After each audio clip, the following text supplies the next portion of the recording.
Bonjour à tous et à toutes. Je suis très heureuse d'être avec vous aujourd'hui. Merci d'être venus aussi nombreux à l'Université de la Terre et plus précisément à cette table ronde. Je me présente, je m'appelle Delphine Darmon, j'anime un podcast, Demain n'attend pas, qui donne la parole à des personnes inspirantes et engagées. Et j'accompagne des sociétés de toute taille dans leur transformation responsable et environnementale et sociétale. Alors le thème de notre table ronde aujourd'hui, c'est sobriété et prospérité. Évidemment, le mot qui est intéressant là-dedans, c'est le « et » la liaison entre ces deux termes qui parfois peut paraître antagoniste. On a parfois tendance à penser la sobriété comme nous amenant vers des mots comme la pauvreté ou le chômage. Et il s'agit maintenant de le repenser et de penser surtout comment est-ce qu'il peut être lié à la notion de prospérité qui nous permettra d'accueillir la sobriété dont on a besoin aujourd'hui à une période où les limites planétaires sont toutes franchies, à une période où la croissance verte ne nous a pas encore permis de décorréler énergie et croissance. Alors, tous les acteurs économiques sont évidemment invités à travailler cette sobriété. Nous tous, en tant que consommateurs, les entreprises, et on a un beau panel représentatif à cette table, et les pouvoirs publics. Aujourd'hui, on va échanger avec les entreprises qui sont leaders en termes de transformation et qui ont adopté un mode de fonctionnement sobre. Et on va voir ensemble ce que ça veut dire. On va illustrer ces transformations pour qu'on reparte de ce panel en ayant tous en tête la réalité d'une mise en œuvre possible. Alors je me réjouis d'accueillir à cette table ronde, je vais passer de droite à gauche, donc à ma droite Jean Casgrain, président de la maison Longchamp, que je ne vous présente pas, créée en 1948 par son grand-père, et également président de la commission développement durable du comité Colbert. Le comité Colbert, c'est un collectif qui rassemble l'essentiel des marques des maisons de luxe françaises, toutes des marques fabricants dans des domaines aussi variés que le vin, le cristal, la faïence ou la joaillerie. À côté de Jean, nous avons Sabine Attier, associée au sein du pôle énergie et ressources naturelles du cabinet de conseil Bain. Sabine intervient sur des problématiques de circularité, de transition énergétique, de stratégies d'amélioration et de transformation. À ma droite, Agnès Crépé, responsable de la longévité des logiciels et de l'informatique de la société Fairphone. Fairphone est une société créée en 2013 par des activistes dont le but a été de repenser l'industrie de la téléphonie, d'abord pour garantir aux consommateurs que les métaux utilisés dans leur téléphone provenaient de lieux qui n'étaient pas des zones de conflit. Et puis en même temps, ils en ont profité pour revoir entièrement tout le modèle de cette industrie et pour pouvoir proposer des smartphones éthiques, modulaires et réparables. À ma gauche, on a Dorothée Nielsen, qui est en charge de la stratégie corporate environnementale de la société Novo Nordisk. Novo Nordisk, c'est un laboratoire danois présent dans 170 pays, donc on se rend compte de la taille de ce laboratoire, qui se concentre sur des produits qui accompagnent des personnes qui ont le diabète et des maladies chroniques. Et Dorothée a sous sa responsabilité à la fois la mesure et l'amélioration de l'empreinte environnementale de Novo Nordisk. Alors Dorothée est danoise, donc elle s'exprimera en anglais. Vous avez des casques pour tous ceux qui en ont besoin avec des traductions.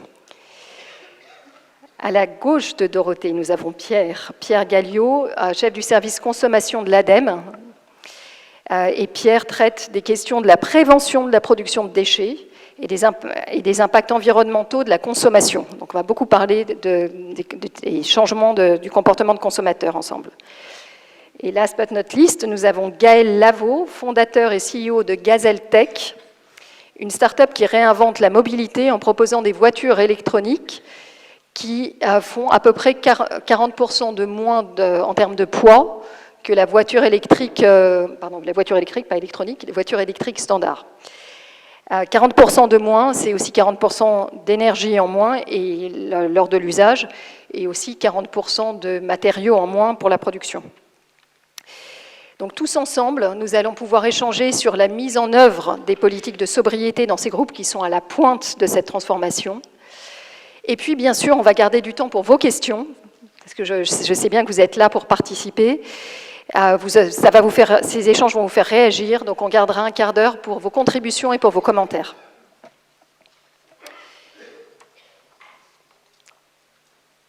Alors, pour commencer, j'aimerais commencer cette table ronde par un tour de table des différents intervenants et que chacun ait l'occasion de raconter les principaux enjeux auxquels il fait face dans son industrie et ceux auxquels son entreprise a choisi de s'attaquer. Donc, quand on parle de sobriété dans des industries aussi variées que la téléphonie, l'industrie pharmaceutique ou l'automobile, ou la téléphonie, oui, ou le luxe, de quoi parle-t-on ? Quels sont les principaux facteurs dont on veut maîtriser l'usage? Alors, je vais commencer par Gaëlle. Gaëlle, si tu veux bien. L'automobile est évidemment très sous le feu du radar. Est-ce que tu peux nous rappeler les principaux enjeux liés au déplacement et surtout ceux qui sont liés à la voiture électrique et faire un zoom sur ceux auxquels toi, tu as choisi de t'attaquer? Bonjour à tous, ravi d'être avec vous aujourd'hui. L'industrie automobile, c'est une industrie qui a un impact assez important et nos déplacements quotidiens qui font partie vraiment de notre façon de vivre. C'est un impact très important sur l'environnement puisqu'on estime aujourd'hui leur part à 25 à 30% de la consommation mondiale d'énergie et puis 50% de la pollution de l'air en ville. Alors, ça veut dire qu'il y a vraiment beaucoup de choses à faire. D'autant qu'aujourd'hui, un véhicule moyen fait 1 tonne 250 en version essence, 1 tonne 500 en version électrique, et qu'elle transporte en moyenne 1,2 personnes, donc quasiment une seule personne. Et quand on sait que les 3/4 de la consommation d'un véhicule, c'est son poids, et bien en fait, on dépense notre énergie à bouger des voitures et pas à bouger des gens. Donc on est parti de ce constat-là, et ça c'est vraiment quelque chose d'important. Donc il y a plusieurs leviers évidemment pour améliorer cela. Le premier, c'est de travailler sur l'usage, et donc de covoiturer, de mettre plus de gens dans une voiture. Donc ça c'est un aspect qui est adressé par de nombreuses entreprises aujourd'hui et qui avance, et sur lequel nous, on ne s'est pas positionné. Le deuxième aspect, c'est vraiment de pouvoir diminuer le poids du véhicule tout en conservant son confort et sa sécurité. Et donc c'est là-dessus vraiment que nous, on s'est positionné et qu'on essaye d'apporter des solutions, puisqu'on a un premier véhicule qui va faire à peu près 50% de moins qu'un véhicule classique, donc son poids va être autour de 850 kg, parce qu'il y a quand même un certain nombre de normes de sécurité à respecter, et donc c'est difficile d'être beaucoup plus léger. Mais à comparer aux 1,5 tonne du véhicule classique, on a déjà fait une grande part du trajet, et donc on va pouvoir ainsi réduire la consommation du véhicule lorsqu'on l'utilise d'à peu près 40%. Mais on peut également, ça va avoir un aspect, c'est qu'on va aussi consommer moins d'énergie pour fabriquer ce véhicule, puisqu'on utilise moins de matières premières, et que dans la conception de notre véhicule, on essaye vraiment de sélectionner typiquement des batteries lithium sans terres rares, sans cobalt, sans manganèse, puisqu'il y a des technologies qui permettent de le faire. Donc on essaye d'avoir une approche générale pour essayer de réduire l'impact environnemental de nos déplacements quotidiens. Merci beaucoup, Gaëlle. Alors, on va passer d'une industrie à une autre, mais c'est drôlement intéressant parce que ça va vous permettre de voir la variété des enjeux et la variété des plans mis en place. Donc, sans transition, je vais passer à Jean qui va nous parler de l'industrie du luxe. Alors, évidemment, quand on est dans l'industrie du luxe, on n'est pas presque par définition dans des produits plus durables. Donc, Jean, est-ce que vous pouvez nous dire comment est-ce que votre industrie, quels sont les principaux facteurs de plan de sobriété dans votre industrie et ceux auxquels vous avez choisi de vous attaquer chez Longchamp? Alors donc le comité Colbert a une centaine de maisons, une quinzaine de métiers différents, donc bien sûr il y a des enjeux et des différences entre toutes les maisons. Je vais essayer de synthétiser ce qui est commun à toutes. Alors d'abord, toutes les maisons s'inscrivent dans le temps long, c'est-à-dire qu'on a des maisons qui ont 50 ans, 100 ans, 400 ans d'histoire pour la maison Mellerio. Donc quand on a autant d'histoire derrière soi, on se projette aussi plus loin devant et on est moins dans le court-termisme que peut-être d'autres industries. Alors ça, c'est un point commun. Autre point commun, c'est les savoir-faire. Donc toutes ces maisons, elles sont très ancrées dans des savoir-faire, parfois dans des territoires. Hein, dans certains territoires, finalement, des métiers du comité Colbert sont un peu les derniers métiers industriels qui restent. On pourrait parler du cristal en Lorraine ou de la porcelaine à Limoges. Bon, enfin, donc des maisons très implantées partout en France. Autre point commun, donc, comme vous le souligniez, la qualité des produits, et je crois qu'on ne le souligne pas assez, que quand on parle de durabilité, de sobriété, ça veut dire déjà des produits qui durent longtemps. Donc le public parfois oublie un peu cet aspect et a une vision très technologique de ce que doit être l'éco-conception, l'éco-responsabilité, mais en fait parfois c'est des trucs simples, c'est juste de faire des produits qui vont donner beaucoup d'années de service. Et bon, ça, au comité Colbert, c'est quelque chose qu'on sait faire, et je pense que c'est la base d'un produit de luxe ou d'un produit de haute qualité, c'est de donner de nombreuses années d'usage. Voilà, aussi pour beaucoup de maisons, un sens de l'innovation, puisque bon, on n'a pas fait autant d'années en continuant tout le temps à faire la même chose, donc toutes les maisons sont quand même toujours à la recherche d'améliorer les processus, les savoir-faire, avec un axe maintenant sur le développement durable qui est très développé.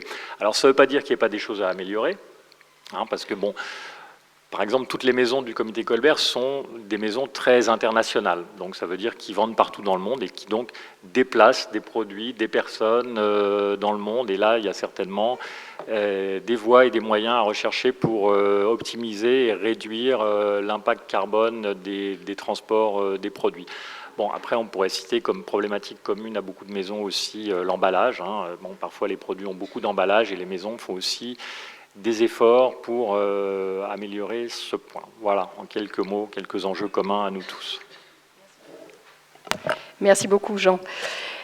Dans un domaine connexe encore, la pharmacie, je vais m'adresser à Dorothée qui va nous raconter que si cette industrie est par nature utile et adresse un public qui a des besoins vitaux, pour autant, elle a également une réinvention à faire et une forme de sobriété à apporter parce que son empreinte carbone, son empreinte écologique est significative. Dorothée? Yes, thanks a lot. We are a Danish-based company, so next year it is our 100 years anniversary.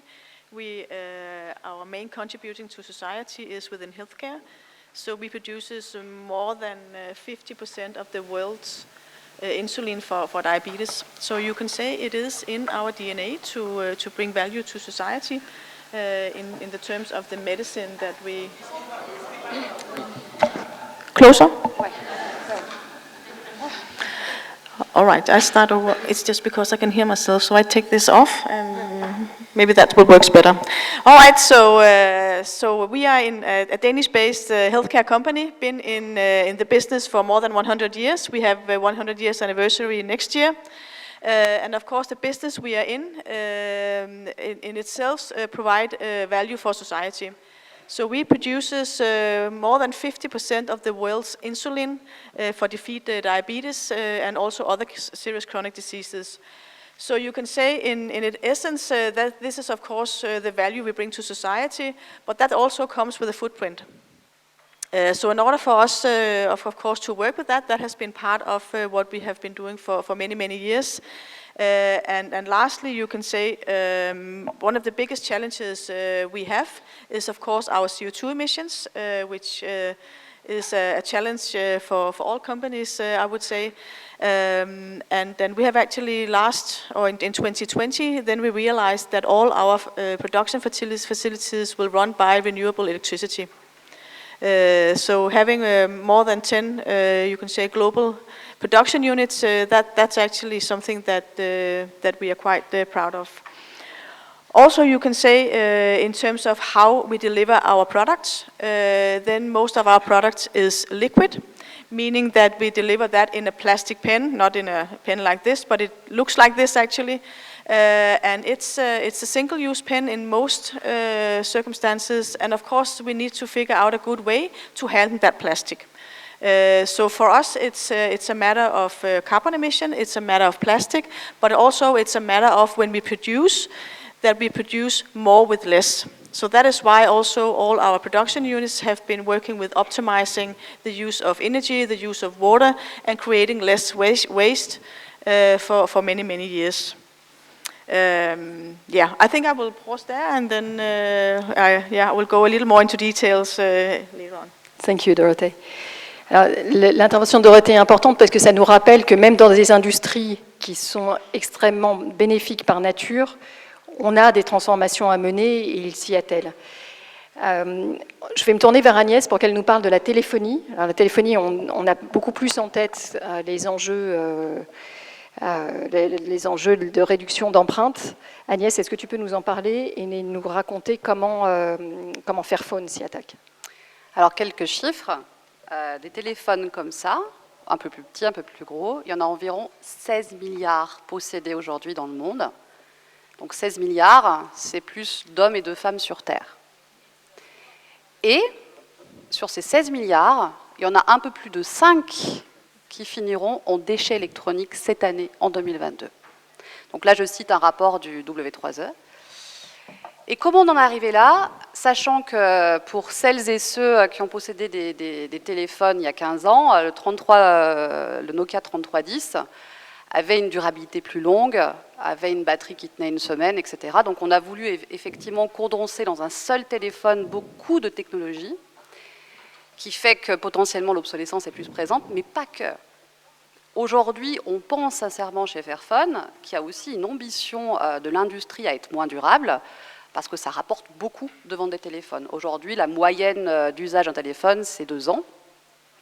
Et nous, on veut montrer par l'exemple, en fait, qu'un téléphone, ça pourrait être comme une machine à laver, ça pourrait être comme le Nokia 3310 il y a 15 ans, on pourrait le garder 10 ans, on pourrait le garder 7-8 ans, au minimum. Et donc, ce qu'on veut faire, c'est montrer par l'exemple que c'est possible. Quelque part, si Fairphone n'existe pas dans 10-15 ans, c'est pas très grave si l'industrie a changé. Donc on veut montrer par l'exemple qu'on peut faire les choses de manière plus responsable, même dans la téléphonie, même dans une industrie où les déchets sont très élevés. Et même dans une industrie, on parle beaucoup d'environnement aujourd'hui, mais socialement parlant, et j'y reviendrai tout à l'heure, on a quand même une approche très néocoloniale. C'est-à-dire que qui subit aujourd'hui l'exploitation minière? C'est les pays du Sud. Qui subit aujourd'hui les déchets électroniques? La plupart des déchets électroniques finissent au Ghana, à Bogloshi ou en Asie. Donc c'est des choses qu'on ne veut pas voir ou qu'on voit difficilement. C'est pour ça que je parle de rapports néocoloniaux. Et finalement, on pense aussi chez Fairphone que tout est lié, quoi. C'est que finalement, ce rapport un peu néocolonial au numérique est lié aussi au fait d'avoir un cercle de consommation très élevé. Donc, qu'est-ce qu'on fait? On fait un téléphone qui est plus éthique, comme l'a dit Delphine. Donc, on veut faire en sorte de respecter les gens qui le fabriquent, donc de lever l'opacité sur la chaîne d'approvisionnement, faire en sorte que les mineurs, au sens des gens qui travaillent dans les mines, travaillent dans des conditions meilleures, au même titre que les personnes qui assemblent les téléphones en Asie. Aujourd'hui, on a 95% des téléphones qui sont assemblés en Asie. Et on veut faire aussi un téléphone qui soit plus réparable, qui soit, ça c'est mon boulot chez Fairphone, je fais la longévité software, donc qui est une mise à jour logicielle continue sur non pas 2 à 3 ans, mais plutôt 5, 6, 7 ans, pour faire en sorte que les gens le gardent. Merci beaucoup Agnès. Je rebondis sur quelque chose que tu viens de dire que je trouve très intéressant parce que ça renvoie à la question de la définition de la prospérité. Tu viens de nous dire on veille à ce que toutes les personnes qui travaillent à la chaîne de valeur de la création de cet appareil, de nos téléphones qu'on a tous dans les poches, aient une qualité de vie correcte. Je ne sais pas quel terme tu as employé, mais c'est à peu près ça. Et donc, quelque part, tu viens de donner ta propre définition de la prospérité chez Fairphone, qui n'est pas forcément celle qu'on trouve dans le dictionnaire et pas forcément celle qu'on a tous en tête. Avant de venir en préparation de la table ronde, je regardais dans le dictionnaire ce qu'on nous disait pour prospérité, et c'est état d'abondance, état de richesse. Donc on voit là quelque chose qui, quelque part, est à la source, au travers de cette compréhension, de la situation dans laquelle on est aujourd'hui et de sa contradiction avec la sobriété. J'aimerais t'entendre, Pierre, si tu veux bien, sur ce sujet et qu'on revienne sur la façon dont l'ADEME entend ces deux termes, sobriété et prospérité, Et finalement, est-ce que vous arrivez à proposer une vision de société qui les rende compatibles et qu'est-ce que ça suppose comme modification culturelle? Merci, bonjour à tous et à tous. Alors, je vais être clair dès le début, si on entend justement comme prospérité cette corne d'abondance, cette accumulation de biens, prospérité et sobriété sont un oxymore, puisque tout simplement la sobriété vise à réduire les flux. Je vais enfoncer une porte ouverte, mais les nombreux indicateurs proposés par le GIEC, le PNU et d'autres acteurs prouvent bien qu'on a un problème de surconsommation des ressources, quelles qu'elles soient. Et donc, la sobriété, elle témoigne d'une volonté de réduire ces flux et de vouloir, je le précise bien, à niveau d'emploi et de qualité de vie maximum, pouvoir justement travailler sur un mode de développement qui est moins consommateur en énergie et en ressources. Donc déjà, ça pose la question finalement des récits, des imaginaires, de ce qu'on entend par la prospérité. Qu'est-ce qu'une société prospère? Est-ce que c'est une évolution positive de la société et de la démocratie? L'accès à tous, justement, la consommation, ce qui est loin d'être le cas. Est-ce que c'est l'évolution de la médecine? Est-ce que c'est les droits des minorités, etc., etc. Si on ne la voit qu'à travers l'accumulation des biens ou l'innovation technologique, là, on va dans le mur, pour être très clair. Donc l'objectif, c'est en effet à la fois de s'assurer, c'est un peu la théorie du donuts de Kate Raworth, à la fois qu'on assure un minimum social, c'est-à-dire que la transition, elle se fera forcément sociale ou elle ne se fera pas, pour répondre à des enjeux de base, et à la fois, évidemment, être limité par le plafond environnemental et de ressources auxquelles on fait face. Donc pour ça, il faut pouvoir à la fois faire évoluer les récits et les imaginaires pour que, finalement, l'accomplissement de chacun se passe non pas à travers, encore une fois, cette accumulation, mais qu'on puisse avoir des récits de vie qui sont plus sur l'être que sur l'avoir, ou tout simplement redévelopper un récit individuel et collectif. Deuxièmement, sur l'entreprise, c'est là où c'est plus compliqué, puisqu'on est tous embarqués dans un modèle, ce qu'on appelle un modèle en volume depuis des dizaines d'années. C'est-à-dire que si vous voulez augmenter votre chiffre d'affaires et votre bénéfice, vous devez vendre toujours plus, et donc consommer toujours plus de ressources. Donc forcément, ça pose comme un double problème. Le premier, c'est pourquoi cette course effrénée vers l'accumulation de richesses? Là, je pose la question, parce que c'est bien ça aussi qui pose problème.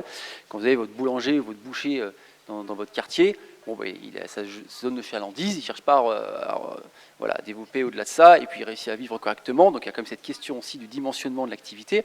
Et au-delà de ça, en tout cas, si on veut développer son activité, ce qui est le but d'une entreprise, créer la richesse et l'activité, c'est comment on crée une économie, notamment comme l'économie de la fonctionnalité, qui répond aux besoins, parce que la question fondamentale de la sobriété, c'est quel est le besoin, réel ou supposé, psychologique ou physique, et comment on y répond, non pas par une réponse matérielle, mais par une réponse, pourquoi pas servicielle, ou en tout cas qui est plus adaptée et qui permet de réduire les flux. Alors, merci Pierre, c'est passionnant et ça ouvre beaucoup de portes. Je voudrais, Sabine, que tu puisses rebondir dessus. Au travers des missions que tu mènes chez Bain, qui sont nombreuses, tu es amené à travailler dans beaucoup d'industries et beaucoup de tailles différentes d'entreprises. Est-ce que tu peux rebondir sur le point de Pierre et voir nous présenter des modèles parce que Pierre disait très justement que les entreprises sont dépendantes de la croissance. Quels sont les modèles que tu vois se mettre en place dans les entreprises, se mettre en œuvre, qui permettent de concilier les impératifs économiques de l'entreprise et les limites planétaires? Absolument. Et je pense que le débat qu'on est en train d'avoir sur la définition de la prospérité est extrêmement important. Il y a eu un glissement sémantique en fait sur prospérité. Maintenant, prospérité, comme tu le disais Delphine, et comme tu le disais Pierre, est synonyme d'accumulation, d'abondance, d'opulence. Il y a un peu une notion d'excès quand même derrière ça. Et c'est assez logique parce que de facto, on est dans un système économique et un système de production qui est linéaire. Ça veut dire quoi qu'il est linéaire? C'est-à-dire que le taux de croissance économique est parallèle à notre niveau d'utilisation des ressources. Donc, je voudrais juste le remettre un tout petit peu en perspective avec quelques chiffres. L'extraction de matières premières a quadruplé sur les 5 dernières années pour atteindre 100 milliards de tonnes par an. Le niveau qu'on a d'utilisation des ressources de la planète fonctionnerait si on avait 1,7 fois la planète Terre. Et enfin, je voudrais terminer par le fait de dire que ce modèle linéaire, en fait, selon les estimations des scientifiques, est responsable de près de la moitié des émissions des gaz à effet de serre et de 90% des atteintes et de la réduction de la biodiversité. Qui veut aller loin ménage sa monture. il faut sans doute revenir à une définition historique de la prospérité qui était en fait au départ être en bonne santé. Et donc, comment on assure la bonne santé du système global? Nous, on pense que la circularité permettra de faire le lien entre sobriété et prospérité. Du coup, la question, c'est qu'est-ce que la circularité? Il y a finalement, on peut y voir une définition assez large, et il y a potentiellement plusieurs niveaux en fait derrière. Le premier, je pense que beaucoup de gens dans la salle le connaissent, c'est le partage. Prenons l'exemple de Blablacar, donc service d'autopartage, qui permet en fait de bénéficier du temps inutile de votre véhicule qui est garé en fait 95% du temps. Deuxième niveau, la réutilisation. En fait, on est en train de redécouvrir, pour prendre un exemple très très concret, les dépôts-ventes de vêtements qu'on a toujours connus. Mais, par exemple, il y a des solutions aujourd'hui dans d'autres secteurs qui sont en train d'être développées pour qu'on arrive à la réutilisation de l'eau. Donc, réutilisation des eaux grises en matière d'irrigation agricole, réutilisation des eaux grises en matière sanitaire. Et je pense qu'après le stress hydrique qu'on a tous connu en France cet été, voilà, c'est sans doute un exemple qui résonne. Le niveau d'après, si j'élargis encore un peu la définition de la circularité, elle va arriver en fait sur des sujets de réparation. Darty vient de relancer, par exemple, un service de réparation des équipements électroménagers. C'est ce qu'on faisait il y a 50 ans, hein, de fait. J'élargis encore un peu, on va arriver sur le recyclage. Et si j'élargis encore un peu, on va arriver sur la régénération. Donc je prends un matériau qui est un déchet, et Dieu sait qu'on en a beaucoup, et j'en fais quelque chose d'autre à la fin. Les recherches qu'on a menées de notre côté nous montrent que arriver à mettre en place la circularité, donc arriver en fait à déconnecter notre croissance économique de l'utilisation des ressources, permettra de réduire de 40% les émissions de gaz à effet de serre et également d'assurer la croissance économique de l'Union européenne, donc plus 7 points de croissance à horizon 2030. Je voudrais également rajouter que dans la période géopolitique actuelle, la circularité, c'est aussi un moyen d'assurer la souveraineté sur un certain nombre de matériaux rares, je pense aux terres rares, qui vont rentrer dans les batteries, par exemple, ou un certain nombre d'autres métaux qui sont critiques pour l'industrie. Dernier point, peut-être, dans le contexte macroéconomique actuel, qui est difficile, avec une inflation forte, en fait, notamment sur les prix de l'énergie, on pourrait se dire que ça va être compliqué, à la fois pour les citoyens et les entreprises, de passer dans un autre modèle. Finalement, on pourrait voir le contexte actuel comme une opportunité, on en discutait tout à l'heure avec Jean. Avec des prix énergétiques extrêmement élevés, les entreprises vont être amenées assez mécaniquement en fait, à être plus attentives à leur niveau de consommation de ressources, ne serait-ce que pour tenir leur base de coûts, et c'est bien naturel. Le deuxième point, c'est qu'avec une inflation sur un certain nombre de matériaux, on va avoir des solutions durables qui vont devenir plus vite, plus compétitives que celles qui sont issues d'énergies fossiles. Je prends l'exemple de l'hydrogène vert, qui est produit en fait, à base d'eau avec de l'électrolyse. Toutes les estimations scientifiques disaient l'hydrogène vert sera compétitif en 2030, avec les prix du gaz qu'on a connus ces derniers mois, de facto, l'hydrogène vert, dans certaines conditions, est déjà compétitif. Alors, merci beaucoup Sabine, merci Pierre aussi. Je trouve que ça pose vraiment les termes du débat. Ça nous montre à quel point on a besoin de changements, mais aussi que ces changements sont à notre portée. Donc, je vais revenir auprès des industriels qui sont avec nous pour parler de la mise en œuvre et pour parler aussi de leur interprétation de ces termes prospérité et sobriété. Agnès, je voudrais revenir vers toi. Tu nous as parlé de la prospérité comme étant d'abord une prospérité partagée par tous ceux qui participent à la production. Comment est-ce que tu définis la sobriété et qu'est-ce que tu mets en place comme indicateur pour être sûr d'être une entreprise sobre ? Alors je reviens juste 2 minutes sur la prospérité. Donc effectivement, la prospérité, c'est de ne pas considérer que les pays occidentaux, donc d'arriver à définir ce que peut être une prospérité sur la terre entière, donc en prenant en compte les pays du Sud. Et sur la sobriété, la solution, c'est de vendre moins. Alors c'est sûr que ce n'est pas forcément à la mode quand on est industriel dans l'électronique de dire ça, mais c'est la clé. Si on veut réduire ces déchets électroniques que je citais tout à l'heure, etc., il faut arriver à ce que les modèles proposés dans notre marché, pour le nôtre c'est l'électronique, soient plus durables, pour que les gens en achètent moins. Tout à l'heure, je crois que c'est Gaël qui disait le coût de production est essentiel dans l'analyse du cycle de vie des voitures électriques. C'est pareil pour les téléphones.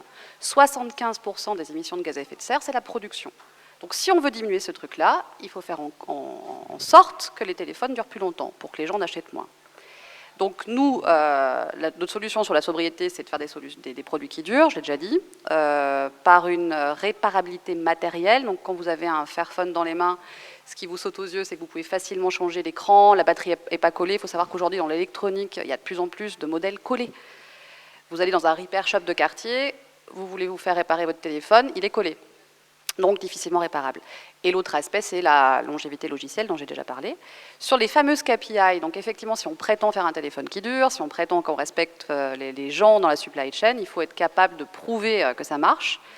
Donc on a tout un ensemble de KPI, d'indicateurs de performance que vous pouvez retrouver dans nos rapports annuels.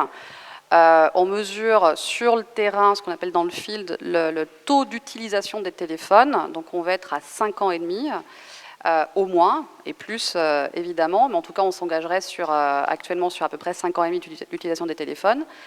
On mesure ça avec le taux d'activation de cela. On mesure aussi le taux de téléphone qu'on récupère pour les recycler par rapport au taux de téléphone qu'on vend.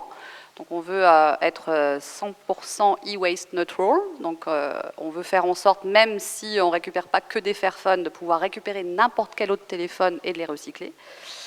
On a aussi beaucoup de travaux sur les fair materials, donc faire en sorte que le cobalt, l'étain, le tungstène, l'or, donc tous ces minerais dits de conflit soient extraits de manière plus responsable, donc évidemment en évitant les conflits armés, mais aussi en évitant qu'il y ait des enfants dans les mines, même s'il y a une première étape obligatoire d'aller bosser avec les familles sur place dans les mines artisanales avant d'arriver à autonomiser justement ces gens-là. Il y a aussi un travail qu'on fait sur la réutilisation de minerais dans les déchets électroniques, ce qu'on appelle l'urban mining. Donc ça se mesure et c'est publié chaque année dans nos rapports. On a aussi une mesure sur le nombre de personnes qui bénéficient de nos programmes sociaux. Donc là, je parle plutôt de l'assemblage dans les usines en Chine. Aujourd'hui, on est à peu près à 23 000 personnes et on essaye de, évidemment, augmenter ce nombre chaque année. Et on mesure ça typiquement par des pratiques où on pousse l'usine à augmenter le salaire des personnes qui assemblent ces téléphones. Aujourd'hui, dans ces usines-là, on est sur des salaires minimums et on veut définir ce qu'on appelle un salaire décent et leur donner. Il faut savoir qu'aujourd'hui, entre le salaire minimum et le salaire décent, on peut avoir un gap de 30 à 40%. Donc, entre guillemets, dans le cahier des charges qu'on a avec nos usines, on impose que justement, il y a ces travaux-là sur place pour augmenter les salaires des gens. Donc ça, c'est des KPI aussi qu'on a. Dernière KPI d'impact qu'on mesure, c'est les followers. C'est-à-dire que si on est seul à faire un téléphone chouette qui est éthique, on ne réussit pas notre projet. Comme je l'ai dit tout à l'heure, Fairphone, l'ambition, c'est de changer l'intégralité de l'industrie électronique, en tout cas le plus qu'on peut. Donc l'idée, c'est de mesurer le nombre de partenaires industriels qui nous suivent. Et là, typiquement, les exemples que je peux donner, on a lancé la Fair Cobalt Alliance en 2020 au Congo. Donc pas seul, avec une NGO qui s'appelle Impact Facility. Et récemment, Volvo, Tesla et Google Pixel nous ont rejoints, ce qui est quand même essentiel, parce que ce n'est pas avec le volume de cobalt qu'on met dans nos téléphones Fairphone, on en vend 100 000 chaque année, qu'on va pouvoir créer une vraie demande, en fait. Nous, ce qu'on veut faire, c'est créer les chemins pour cette industrie minière plus responsable et faire en sorte qu'il y ait une vraie demande, donc des volumes de cobalt achetés concrètement, quoi. Et grâce à l'arrivée de ces partenaires-là, on pense pérenniser en fait ces mines-là. Alors, merci Agnès. Tu nous amènes vers un autre sujet sur lequel on reviendra un peu plus tard dans la table ronde et qui est vraiment très important, qui est comment avoir un effet boule de neige, comment aller au-delà de son entreprise et de son propre impact, quand la raison d'être de l'entreprise est de transformer l'industrie. Je voudrais revenir sur un élément que tu mentionnais à l'instant, qui était la sobriété, c'est vendre moins.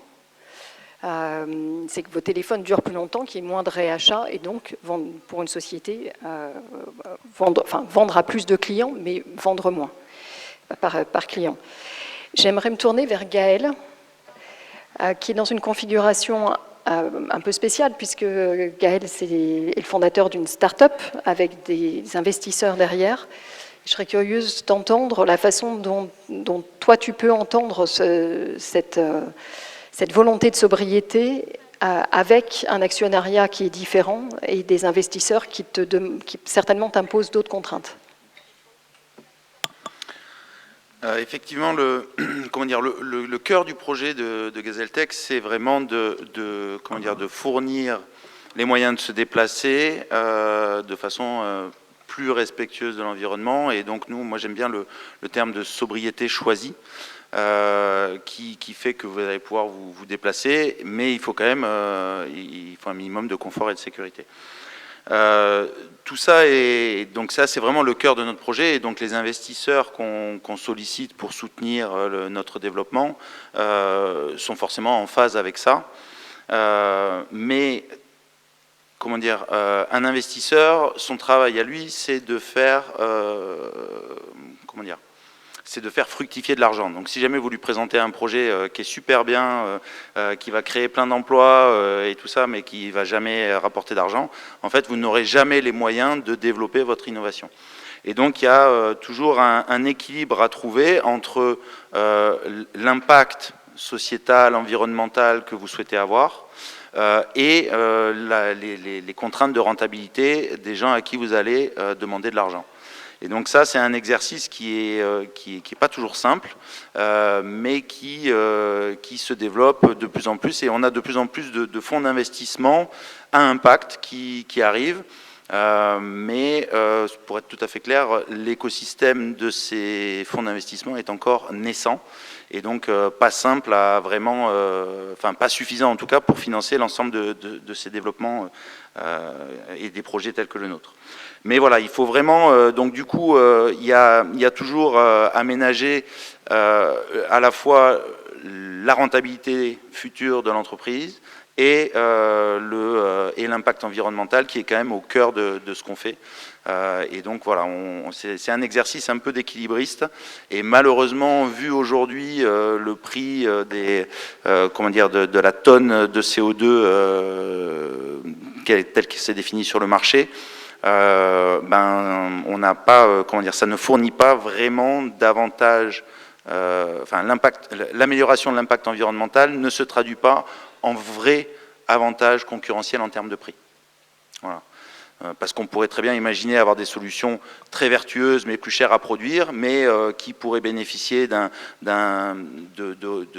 retour sur argent, enfin comment dire, d'argent lié aux économies de CO2 qu'ils font. Donc ça, c'est toute l'économie des taxes carbone. Et malheureusement, ces taxes carbone aujourd'hui sont largement sous-évaluées par rapport à l'impact de l'environnemental et ne fournissent pas vraiment d'avantages concurrentiels en termes de prix. Donc il faut ménager vraiment l'aspect environnemental et l'aspect financier en même temps quand on développe ce type de projet. Alors, je pense que c'est une intervention importante, Gaël, parce que tu nous apportes aussi le réalisme d'une grosse partie de l'industrie qui rendait compte à ses actionnaires. C'est bien sûr sobre, mais sous la contrainte de la rentabilité des actionnaires aussi. Je voudrais qu'on prenne le temps de rentrer en profondeur dans les actions qui sont menées pour aller vers plus de sobriété. La brique de base, c'est l'efficience opérationnelle, c'est l'efficience énergétique, c'est l'efficience dans l'usage des matières premières. Je dis la brique de base parce que dans cette discussion, vous avez tous déjà évoqué beaucoup d'autres choses. On a évoqué le fait de vendre moins, on a évoqué l'économie circulaire, à la fois avec Dorothée et avec Sabine. Donc c'est une brique de base qu'on va ensuite dépasser pour aller plus loin. Mais pourtant, cette brique de base, elle est importante parce qu'il y a déjà beaucoup à aller chercher par rapport à la façon dont on produit. Jean, j'aurais voulu vous passer la main et que vous nous disiez chez vous, chez Longchamp, vous nous parliez des initiatives qui ont été prises en termes de sobriété énergétique et de sobriété des ressources. Moi, j'aurais tendance à dire que la brique de base, comme le disait Agnès, c'est de faire des produits qui durent longtemps et qu'on peut réparer. Bon, je pense que c'est un message qui est très simple, et finalement, ce qui est intéressant dans ce débat, c'est que même si c'est des industries très différentes, on pourrait presque avoir exactement les mêmes mots. Alors, une fois qu'on a dit ça, ça ne veut pas dire qu'on a tout fait et qu'il n'y a plus de soucis, il n'y a plus de problèmes et qu'on n'a pas d'efforts et d'améliorations à faire. Et effectivement, on en vient au process de fabrication et comment on fait pour avoir un process qui ait moins d'impact.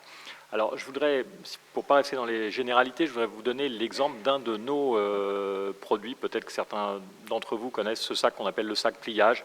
C'est un sac très simple qui existe depuis 30 ans maintenant et qui a beaucoup de succès dans le monde. Ce sac, pour moi, il est un peu l'incarnation de la sobriété.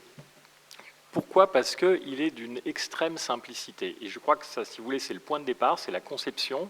C'est de faire une conception qui, en elle-même, est simple. Parce que, en fait, si on rajoute des complications, on rajoute des embellissements, enfin, on peut rajouter beaucoup de choses qui viennent compliquer le produit et qui, par nature, le rendent, dès le départ, moins sobre.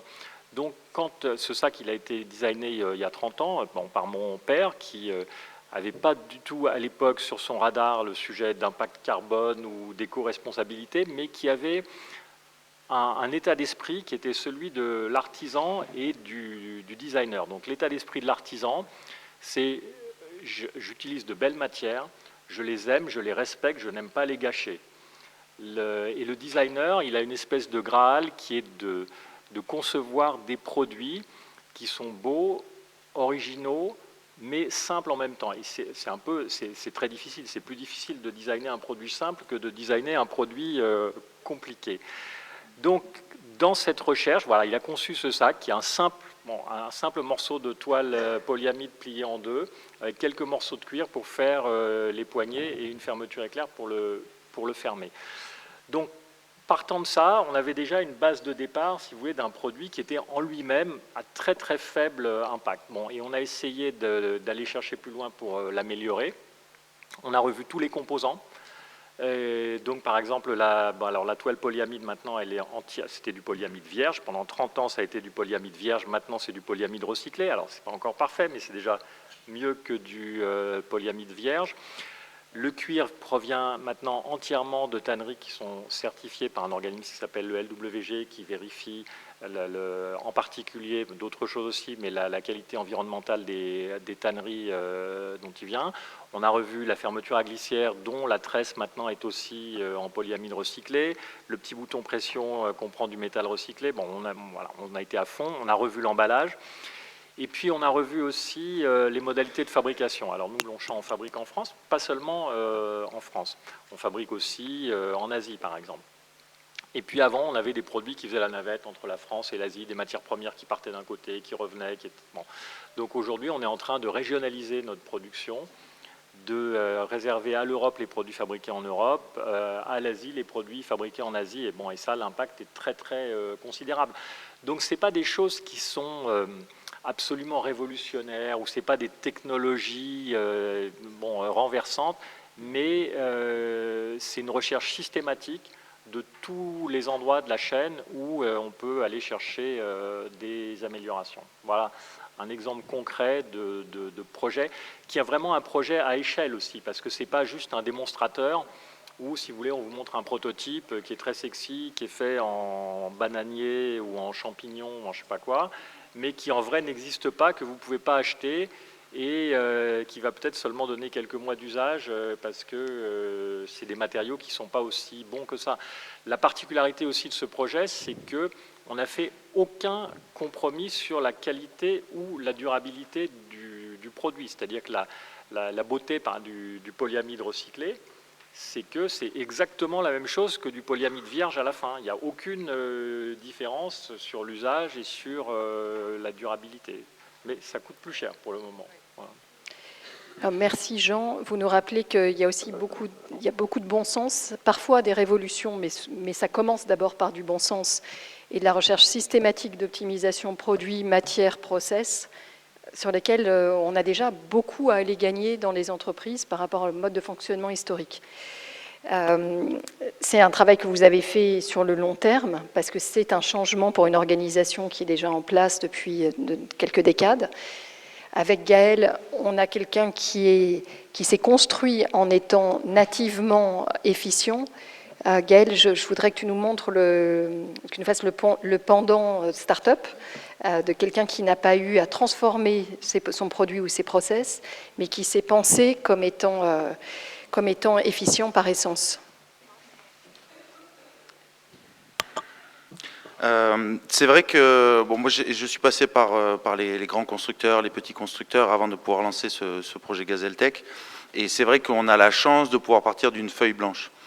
Un des exemples de ça, c'est que au lieu de traîner tout un historique de voitures et à chaque fois qu'on fait une nouvelle voiture, on doit récupérer 80% des composants de la génération d'avant parce qu'on a des investissements dans les outillages de production, parce qu'on a des sites de production à faire tourner et ainsi de suite, et parce qu'on a un historique de savoir-faire qui, quelque part, limite les possibilités d'innovation. Nous, alors moi j'ai appris tout ça et j'ai développé une expertise en développement de véhicules qui m'a permis d'essayer d'imaginer les choses différemment. Et donc on est parti et on a clairement en fait revu le cœur de la voiture et pour ça en fait on a innové sur le châssis en lui-même du véhicule qui au lieu d'être fabriqué en matériaux métalliques est fabriqué entièrement en matériaux composites. Et donc en partant de là, on a pu, alors comme j'ai expliqué, c'est un subtil équilibre entre, on va dire, les ambitions environnementales et la partie prospère de l'entreprise, donc sa rentabilité. Et donc nous, typiquement, en fait, cette innovation qui permet d'alléger le véhicule fait qu'on consomme 40% de moins. La voiture électrique, une grosse partie de son prix, à peu près la moitié, c'est la batterie. Et donc comme on consomme moins, on a besoin de mettre une batterie plus petite pour faire le même nombre de kilomètres. Et donc ça veut dire que la rentabilité de cette innovation se fait sur les à côté et sur le fait qu'on va mettre une batterie plus petite, donc qui coûte moins cher, et qui va compenser le coût le surcoût de l'innovation. Donc voilà, on a cette chance de pouvoir partir de la feuille blanche et ça nous donne une vraie possibilité de revoir complètement le modèle et on aura peut-être l'occasion d'y revenir après, mais on repense également le modèle industriel complètement à l'opposé du système tayloriste actuellement en œuvre dans la plupart des industries. Efficience par naissance ou par transformation.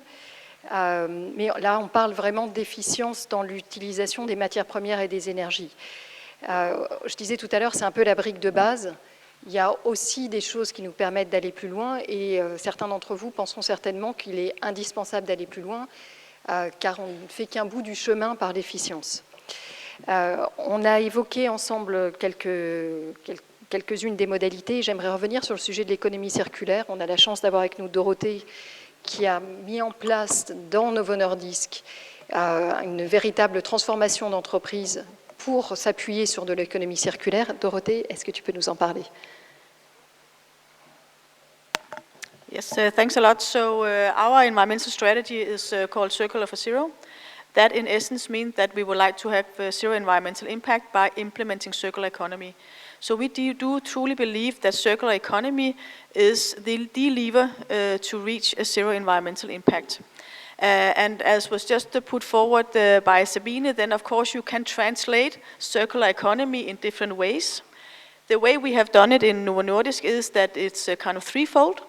So first of all, it's about using less. And you might think that that's obvious, but I think that is something that we should really think about. The less you use, the less you actually pollute. So that's the first one. The second one is that try to minimize your waste. And if you cannot do that, then think about, can anybody else use that waste? It might be internally, but it could also be externally. And the last part is about our products, because it is really about the products that we produce as companies. So how can we ensure that the products that we put on the market are designed for circularity and that's easier to reuse? In Novo Nordisk currently we do have products that are quite old innovation, I should say. So they were produced or innovated by great scientists maybe 15 or 20 years ago. And back in that time, nobody thought about an environment. So of course, our job now is to make sure that the innovation we bring to market in the future are more sustainable. But at the same time, it's also important for us to take care of the waste that we put on the market, or the products you can say we put on the market currently. I told you before that one of our biggest challenges is our plastic in our pens. And that is why we have introduced a take-back scheme, meaning that it's actually possible for our patients to deliver back their used plastic pens to a pharmacy close by, and there we make sure to reuse the material from that. And those of you that are sitting in that part of the auditorium can actually see a chair up here that is made out of some of those pens that we have actually produced. And of course, you can challenge us saying that why don't you just reuse your pens? But we need to be mindful that we are talking about medical waste. So a lot of regulation comes into our industry. That is our ultimate goal to do that. But while we are working on that, then we find good ways to use the resources. And a nice chair produced by a Danish designer could be one way. We have already launched the Take Back program in Denmark, and we will launch it in France, hopefully, you can say, this year. And now I just want to put it right, and I'm looking at my notes here. So we will introduce it in 4 regions. So it's Île-de-France, Centre-Val de Loire, Hauts-de-France, and Normandy. And I know my team in France has put a lot of efforts in making that happen. In terms of regulations and so on. But from hopefully this year or early next year, it will actually be possible for patients to deliver back their used product at a pharmacy. Then if I may just mention 2 more small examples of what we're actually doing. We also have a production unit here in France where we have more than 12,000 colleagues. And recently they changed their coal-fired boilers into biomass. So simply by changing the energy source, you can actually reduce your CO2 impact quite extensively. So of course, thinking about how you shift from fossil-based into renewable sources.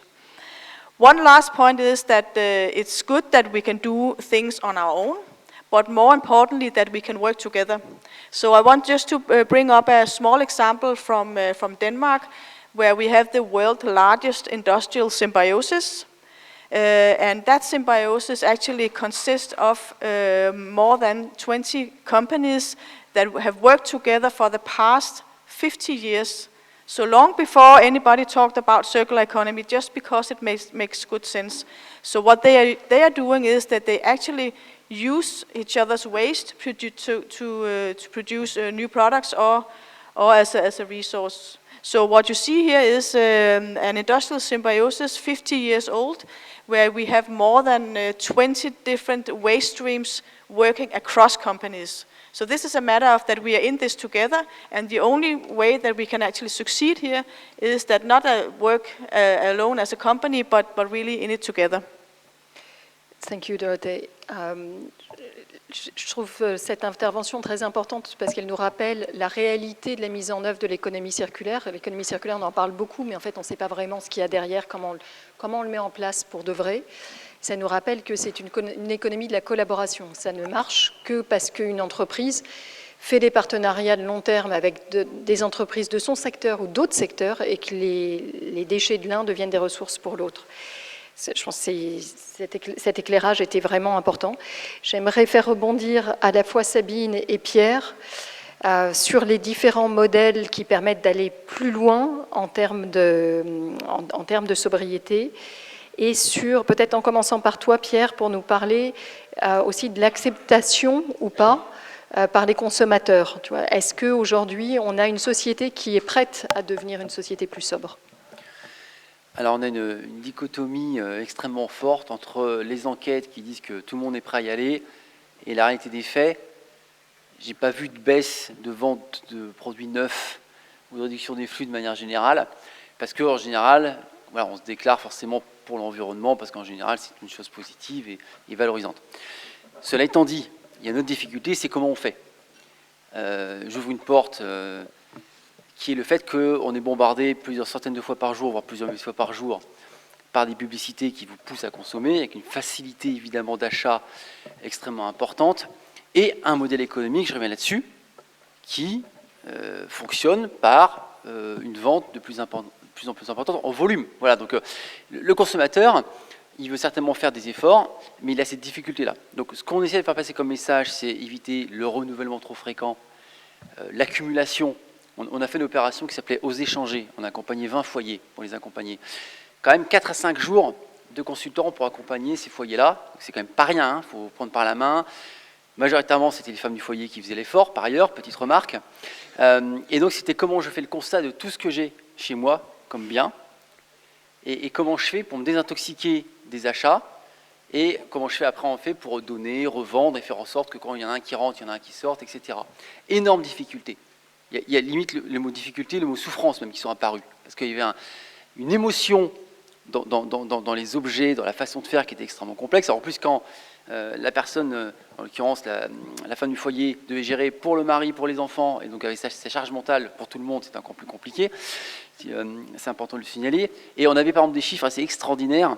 Pour les chaussures, par exemple, en moyenne, les adultes du foyer avaient 2 fois plus de chaussures que ce qu'ils imaginaient, après les avoir comptées, et 3 fois plus que ce qu'ils pensaient avoir besoin. Donc c'est quand même assez extraordinaire. Et donc ça, on l'a fait sur quasiment les textiles, à peu près tout, sans parler du nombre d'équipements qui sont planqués, qu'on n'utilise plus depuis des années et qui ne servent à rien. Donc on a un effet accumulatif qui est lié encore une fois à la représentation, qui vise que le bien-être égale accumulation de biens, égale sécurité matérielle, qui sont importantes à prendre en compte. Et puis là, dans ces temps de Black Friday, on voit bien en quoi il retourne, ce qui pose aussi la question, encore une fois, des notions d'innovation. Qu'est-ce que l'innovation? Puisque sur des marchés saturés, c'est-à-dire en gros quand tout le monde a le même équipement, si on veut pouvoir vendre, il faut pouvoir créer de l'innovation pour pouvoir justifier un nouvel achat. Donc la question du progrès et de l'innovation, petite porte ouverte, sont aussi des notions importantes dans nos sociétés. Sur l'aspect modèle productif, alors je vais reprendre un exemple, il y en a plusieurs, mais qui est connu par beaucoup, c'est notamment Michelin, avec le développement, encore une fois, d'offres servicielles plutôt que matérielles, où Michelin avant vendait des pneus. Alors c'est pour les flottes de poids lourds en B2B. Et puis après, ils vendaient des kilomètres. Parce que quel est le besoin en fait d'une entreprise? C'est transporter, c'est faire des kilomètres, c'est pas acheter des pneus. Le pneu est un moyen. Donc en offrant cette solution servicielle, en disant je reste propriétaire des pneus, je m'occupe du rechapage si nécessaire, je fais des formations d'éco-conduite pour ne pas user trop vite les pneus, etc. On répond aux besoins de l'entreprise. On allonge la durée aussi de collaboration, puisqu'on est sur des contrats longs, et souvent sous forme d'abonnement. J'ai un autre exemple tout simple, c'était une entreprise d'agroalimentaire qui achetait des couteaux pour faire de la découpe. Et en fait, au final, l'offre de solution offrait un nombre de découpes et pas des couteaux.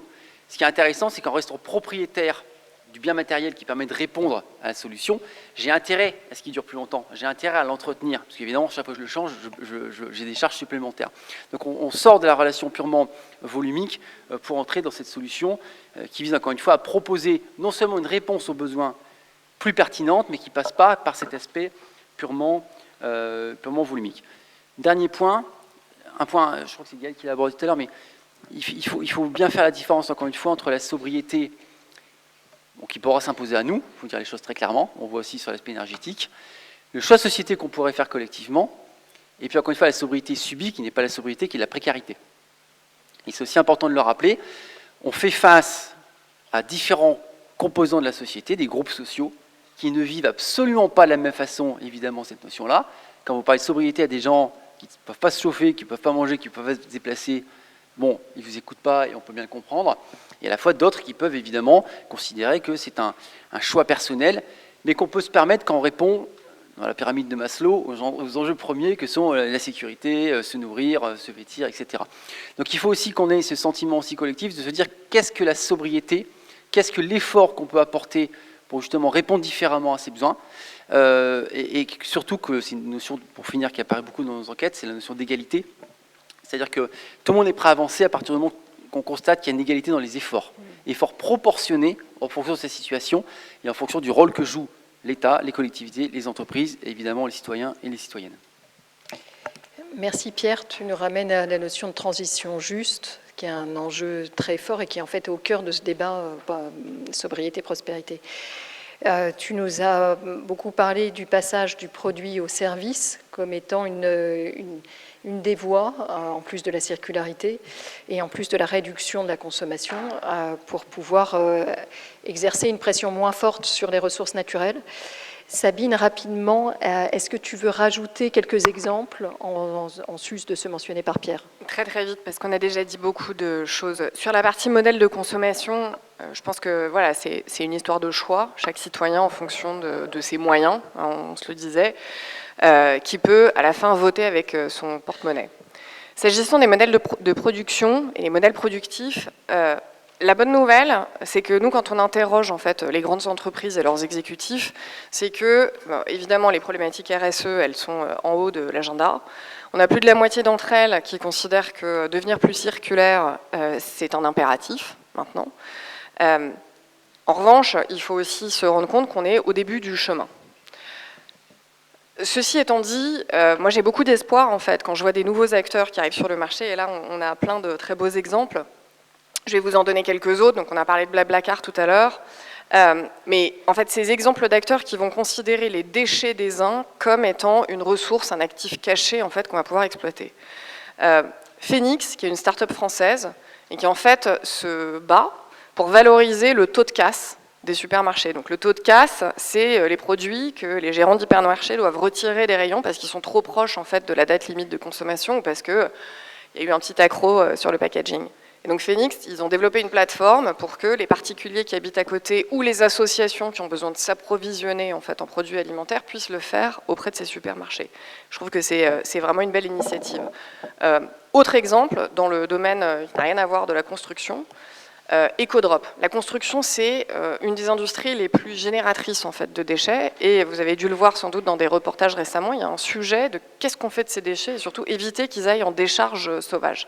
Bon, EcoDrop, start-up française, qui a développé une solution d'enlèvement des déchets pour les petits et moyens chantiers, et qui par ailleurs développe des services de traçabilité, parce que si je veux pouvoir réutiliser le déchet, il faut que je sache d'où ils viennent. Après, la circularité ou la transformation, ce n'est pas l'apanage que des petites entreprises. Pierre citait Michelin. On peut aussi parler de la transformation d'autres grandes entreprises comme Renault, qui maintenant, pour accompagner l'essor du véhicule électrique, est en train de monter une filière de recyclage des batteries et par ailleurs se met aussi sur la partie servicielle, par exemple avec la constitution d'une marketplace de pièces détachées. Alors, merci Sabine. Quelque part, tu préemptes ma question suivante et c'est très bien. Je m'interrogeais en vous rencontrant sur la structure de votre capital à chacun d'entre vous, industriel, et sur à la question de savoir est-ce que les transformations que vous menez, qui sont assez formidables chacun d'entre vous, sont rendues possibles par votre capital. Dit autrement, c'est plus facile, entre guillemets, de réaliser, d'être sobre et d'aller vers toutes ces transformations responsables quand on est une société familiale ou quand on a un capital de fondation ou de coop, et je vais vous laisser reprendre la main dessus, que quand on est une société cotée en bourse avec des impératifs de publication trimestrielle et des attentes en termes de dividendes. J'aimerais vous faire réagir là-dessus, que vous rappeliez votre structure du capital et dans quelle mesure c'est effectivement un point clé ou pas qu'on est capable de dépasser. Excusez-moi, on va commencer par Jean, par exemple. Alors, nous, chez Longchamp, notre structure de capital est entièrement familiale. C'est-à-dire que la maison est 100% détenue par la famille. Donc, c'est sûr que, à mon sens, ça permet d'aider et de soutenir des politiques qui visent le long terme, puisque quand une maison est détenue par une famille depuis plusieurs générations, le point de vue, l'état d'esprit, ce n'est pas juste les comptes du prochain trimestre et qu'est-ce que va penser la bourse des résultats du trimestre. Le point de vue, c'est plus celui de la prochaine génération que celui du prochain trimestre. Donc ça aide effectivement à faire des choses qui ne sont pas forcément rentables tout de suite, mais dont on pense qu'elles sont nécessaires et utiles pour la pérennité de l'entreprise. Voilà. Ceci étant dit, il y a également des entreprises cotées, des entreprises avec des actionnariats diversifiés qui peuvent mettre en place des politiques vertueuses. Et bon, sans être un expert du monde de la finance et de la bourse, il me semble que ces éléments sont aussi de plus en plus valorisés par les marchés. Et les investisseurs posent des questions sur ces sujets. Les banques, au moment de faire un prêt, posent des questions sur ces sujets de plus en plus. Donc je pense que, je pense qu'en tant qu'entreprise familiale, c'est particulièrement facile, particulièrement soutenu, je dirais, par l'actionnariat, mais il peut y avoir d'autres types d'entreprises dans lesquelles ça fonctionne aussi. Alors, je vais passer la main à Agnès. Peut-être est-ce que tu peux rappeler à la fois très rapidement la naissance de votre société, parce qu'elle est intimement liée avec votre structure capitalistique et comment c'est au cœur de votre modèle. Ouais, donc Fairphone, à la base, c'est pas une entreprise, c'est une campagne activiste entre 2010 et 2013 qui lutte contre les minerais dits de conflit. Donc ça change, hein, on est loin des pitchs de la French Tech. Pour revenir à la structure, donc c'est une boîte néerlandaise, il n'y a pas vraiment d'équivalent. On parle d'entreprise sociale. Il y a quelques investisseurs, mais très peu. En fait, la politique jusqu'à présent de Fairphone, c'est d'être très vigilant sur qui on fait rentrer, en fait. Pourquoi ? Parce que typiquement, tout ce que je vous ai décrit tout à l'heure sur les axes de travail de Fairphone, la partie sociale, c'est peut-être celle qui peut sauter le plus facilement, en fait. On peut facilement imaginer un investisseur qui rentre, même s'il est dit à impact, qui nous dit le téléphone écolo, c'est cool. Par contre, vos actions dans les mines, on va peut-être éviter de se focaliser trop dessus. Donc, pour garder le contrôle de notre projet, en fait, qui est à la base un projet activiste, on est assez vigilant sur qui on fait rentrer notre capital. Moi, je crois beaucoup, si je sors un peu de Fairphone, je crois beaucoup au scope en France. Je veux citer les licornes, donc pas les 26 licornes dont vous avez peut-être entendu parler, mais plutôt les licornes, donc les coopératives de la transition. Je préfère citer par exemple Mobicop que Blablacar. Vous avez Télécoop, vous avez Railcoop, etc., qui sont des scopes dont on entend de plus en plus parler et qui sont engagés dans la transition. Donc je pense que la structure de l'entreprise elle-même est essentielle. Et le fait de ne pas maximiser le profit doit être à la base de ces entreprises de la transition. Je fais court, parce qu'il nous reste 2 minutes avant les questions. Merci Agnès, que je voudrais effectivement garder un temps pour les questions. Je voudrais aussi entendre Dorothée sur ce sujet-là. Parce qu'avec Dorothée et Novo Nordisk, on est sur une société qui est extrêmement grande, 170 pays, plusieurs milliards de chiffres d'affaires. Je voudrais que, Dorothée, si vous le voulez bien, que vous nous parliez rapidement de votre actionnariat et de la façon dont ça influence votre capacité à vous mettre sur la voie de la sobriété. Yes, thanks a lot. So in terms of our ownership structure, then we are owned by a foundation. So the foundation owns the majority of the shares in our company, and the foundation is actually made in a way that their ambition or vision is to deliver back to society. So they engage with in the beginning, it was a lot of research projects, but now we have also moved into more sustainability projects. And in terms of size, not that I will mention numbers, but it's actually one of the largest foundations in the world.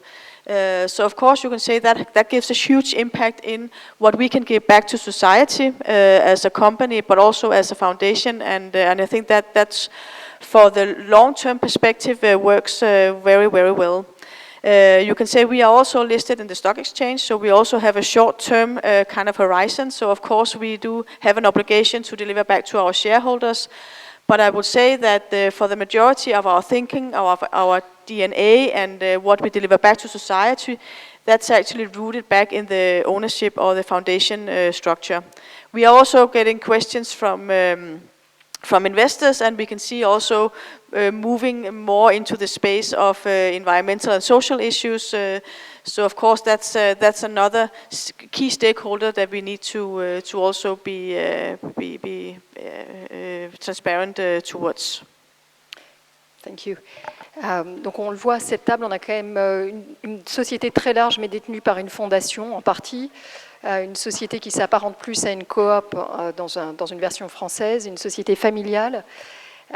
Sabine, toi qui vois toute nature de société, je pense que tu vas aussi mitiger ce point de vue en nous parlant aussi de la réalité des efforts des grands groupes. J'ai envie de te demander de nous élargir le débat et aussi de nous parler de ce dont on aurait besoin comme cadre réglementaire, que ce soit au niveau français ou au niveau européen, pour que ce qui est aujourd'hui d'abord l'apanage de sociétés comme celle que nous avons à cette table, prolifère dans tout l'environnement économique. Je pense, comme Jean le disait tout à l'heure, la structure du capital ne doit pas être un frein au fait de s'engager dans la circularité ou des actions socialement et environnementalement responsables. Il y a en effet des grandes et des moins grandes entreprises qui aujourd'hui ont démarré des mouvements, les entreprises à mission, les entreprises engagées, etc. Et force est de constater que de plus en plus prennent des engagements, par exemple, de réduction de leur empreinte carbone. La bonne nouvelle, comme le disait Jean, c'est et investisseurs, et analystes, et banquiers sont de plus en plus attentifs aux engagements qui sont pris. Alors maintenant, on pourrait se dire, les promesses n'engagent que ceux qui les écoutent. Quand est-ce qu'on passe en vrai à l'action? Eh ben, la bonne nouvelle, c'est qu'on voit, en fait, nous, les investisseurs, déplacer progressivement leur attention de l'engagement, parce qu'il fallait quand même démarrer quelque part, à la production de résultats. La grande question, c'est la capacité de ces entreprises maintenant à tenir leurs engagements et comme tu le disais très justement, à financer en fait les investissements nécessaires pour réaliser cette transformation et cette transition. Et puis il va falloir le faire. Et nous, notre point de vue là-dessus, c'est si on le prend uniquement en défensif, donc comme une contrainte, ça va être compliqué de trouver la rentabilité, ça c'est sûr. Et donc, il faut avoir un raisonnement offensif, d'aller développer en fait des nouveaux services, des nouvelles lignes d'activité qui soient plus innovantes, hein, on en parlait tout à l'heure. Peut-être pour élargir un tout petit peu le débat, il est vrai que jusqu'à présent, on juxtapose en fait performance environnementale, il y a plein de labels, il y a Science-Based Target, etc., avec performance économique. Et dans les yeux des investisseurs, en fait, ça continue à être le cas. La vraie question, c'est comment est-ce qu'on combine les deux? En d'autres termes, comment est-ce que j'arrive à mieux prendre en compte et donc à mieux valoriser l'impact environnemental des différentes entreprises et donc de leurs activités. Donc c'est un problème vieux comme la théorie économique, hein, on parle d'internalisation d'externalités négatives. Et la réponse à ça, de quoi on a besoin? On a besoin d'abord d'une vraie taxe carbone. Alors, la taxe carbone, moi quand j'ai commencé à travailler, elle était à moins de 5 € la tonne.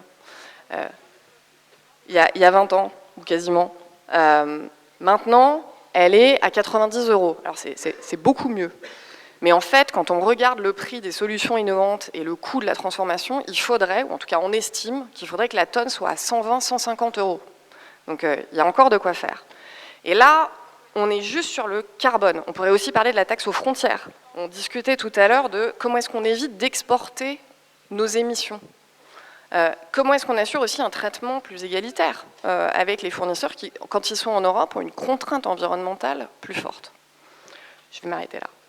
Non, mais on pourrait refaire une table ronde sur ce sujet-là, parce que c'est un sujet en tant que tel. Je ne voudrais pas que cette table se termine sans qu'on vous ait passé la main. Je pense que ça a certainement ouvert beaucoup de questions. Je vous en prie.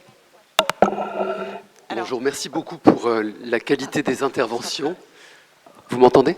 Oui. Donc merci beaucoup pour la qualité des interventions, pour la qualité des échanges et de l'animation, Delphine. Je m'appelle Marc, je m'investis dans une association qui s'appelle Moteur et je voudrais faire le pont entre cette table et la table à laquelle j'ai assisté avant et qui était une table sur les jeunes s'engagent pour changer le monde. Je souligne au passage quelques-uns des propos qui ont été tenus. Pierre Galliot a parlé notamment du besoin de récits de vie qui sont fondés sur l'être plutôt que sur l'avoir. Et puis vous avez aussi dit un certain nombre de choses sur la publicité. Sabine et Delphine, vous avez à la fois souligné les définitions traditionnelles de la prospérité et les évolutions et les besoins d'évolution de cette définition de la prospérité. Et donc ma question, j'y arrive, c'est entre les jeunes et les entrepreneurs d'avenir, et en sachant qu'il y a heureusement plein de jeunes entrepreneurs d'avenir, comment faire? Comment faire, et là je m'adresse à Gaël, je crois, qui a utilisé cette belle expression de sobriété choisie. Comment faire pour que les jeunes choisissent cette sobriété? Et puis, clin d'œil à Agnès, comment faire pour que les jeunes choisissent un Fairphone plutôt qu'un iPhone?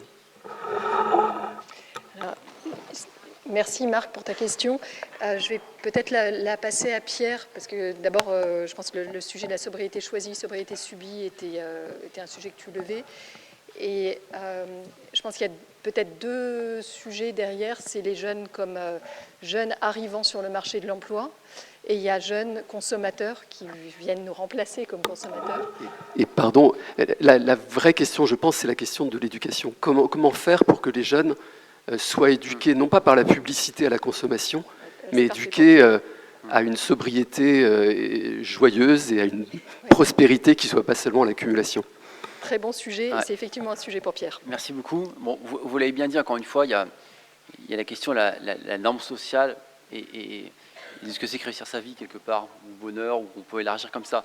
Si vous posiez la question à 100 personnes en leur demandant si vous gagnez au loto 10 ou 100 millions d'euros, vous faites quoi? Moi, je vous fiche mon billet, les 3 premières réponses, et je fais le tour du monde en avion, je m'achète une maison où il y a 10 salles de bain, et je m'achète une voiture qui peut aller à 300 sur des routes à 50. Parce que la représentation qui nous est vendue, c'est ça. Alors non, chacun a sa vision des choses. Voilà. Donc si on peut revoir cette représentation individuelle et collective, pour se dire finalement c'est quoi finalement réussir sa vie, chacun a sa propre réponse. Hein. Il ne s'agit pas que qui que ce soit, encore moins l'État, apporte sa norme, sinon ça s'appelle une dictature. Hein. Mais voilà, comment on puisse avancer là-dessus. Après, il y a la question de l'éducation. Moi, il y a quelque chose qui me marque pas mal, c'est sur l'alimentation. Il y a de plus en plus de restauration externe, avec les déchets que ça génère, avec la malbouffe que ça génère, etc. Alors parfois la bonne bouffe, hein, je ne veux pas critiquer l'ensemble de la restauration externe, mais pourquoi aussi? Parce que je pense que quand on a des enfants, et moi j'en ai, si on leur apprend ce que c'est qu'un produit alimentaire, comment cuisiner, comment prendre le temps de cuisiner, parce que je crois que c'est un sujet qui a été abordé par tout le monde, la question du temps. Jean l'a beaucoup abordé, mais c'est absolument fondamental, la notion du temps. C'est l'accélération permanente du temps qui fait qu'on prend, on jette, on cuisine plus, etc. On a envie de changer, les rotations permanentes de produits, de téléphones ou autres. Donc la notion du temps, elle est fondamentale. Donc ça, l'éducation, elle doit pouvoir apprendre aussi la relativité par rapport en effet à ces objets, par rapport au faire soi-même, les apprentissages aussi de la réparation, et le détachement aussi par rapport à l'objet. Voilà, alors ça, après, chaque parent, évidemment, a sa possibilité ou pas de le faire, ça dépend aussi du milieu et du détachement qu'on a par rapport à ça, mais vous avez parfaitement raison. Après, dernier point, toujours la question, est-ce que c'est à l'école de le faire? Parce que moi, là, j'ai parlé des parents, parce que je pense que c'est le rôle essentiel des parents. On demande tellement de choses à l'école. Voilà, entre apprendre le numérique, entre apprendre les sauveteurs secouristes, que sais-je. Ça peut être un point d'entrée. Est-ce qu'on revient à une sorte de morale ou civisme rattaché à la défense de l'environnement? Je ne suis pas complètement sûr. Je pense que le cercle familial est, à mon avis, le plus pertinent.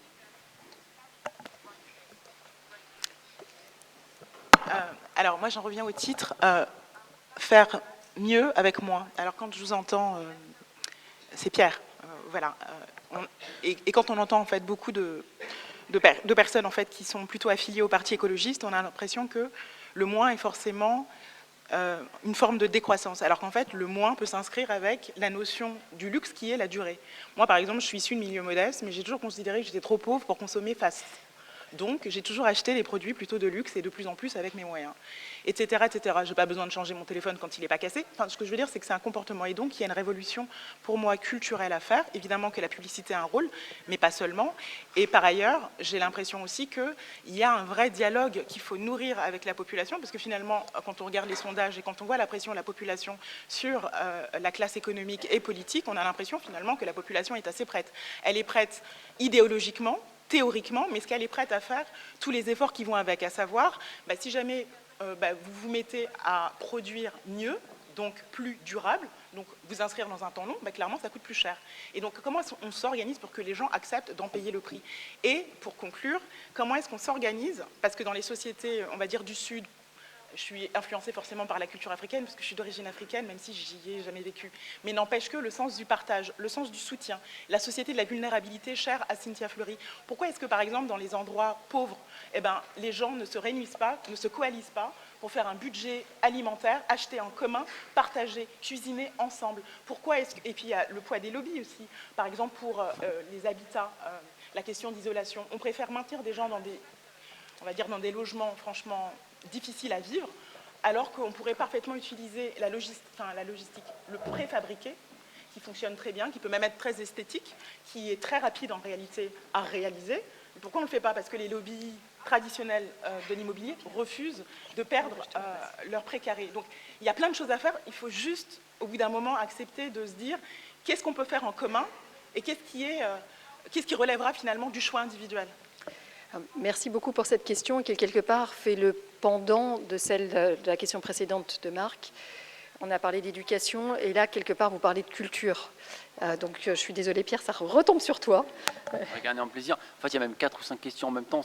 On n'aura pas le temps de tout développer. Ouais. Mais juste, il y a la question, est-ce que les gens sont prêts? Je pense qu'il y a certains groupes sociaux qui sont prêts, d'autres non, je l'évoquais tout à l'heure. Mais par contre, là où je suis d'accord, et Jean et Agnès l'ont évoqué, la question notamment, est-ce que sobriété égale décroissance, etc.